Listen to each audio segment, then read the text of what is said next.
Do you think, just a little follow up on it, do you think that all it's like almost Jerome Powell has become this rock star. Anytime he says something, it's almost like a Kardashian, walking down, and you got to get a picture of him because it is so rate sensitive that they're just jumping on every opportunity to do this. And the whole market, because of the media the way it is, we're just hanging on every word thinking that's the next thing. Right.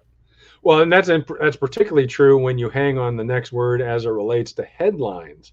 Mm. And we've talked a lot of times about beware the headlines. So many people, I mean, the consumer, the general public, that their attention span is so short that a lot of folks just are driven by the headlines and they don't read the detail. They don't read the data.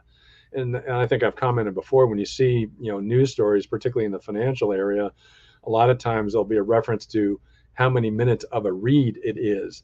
And my theory is, when somebody sees an article that's about the financial markets, and if it says a 10-minute read, well, you're going to lose half your audience right there. They're going to look at the headline and move on. So that's an important thing to understand, is that you got to read the detail to really grasp ultimately what's going on. And in terms of the mortgage applications, the sensitivity from a move in mortgage rates is relative to, depending on the type of transaction. Since the Fed announcement, mortgage applications for purchases have dropped.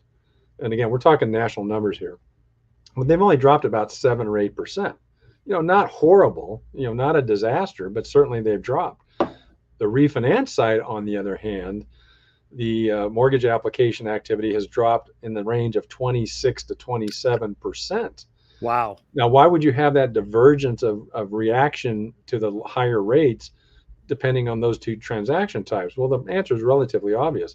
If you want or need to buy a home, and particularly if you're what we call a situational buyer, we've talked about weeks ago on the program, where you have a need, where you have to move. You've got a job promotion, your job relocation, or you inherit a house and you and your family don't want to keep it. You need to sell it. Those kind of things. So what happens is, on the mortgage side, or I'm sorry, on the purchase side, that'll be a little less affected by a change in rates versus a refi. Refi is more of a discretionary transaction.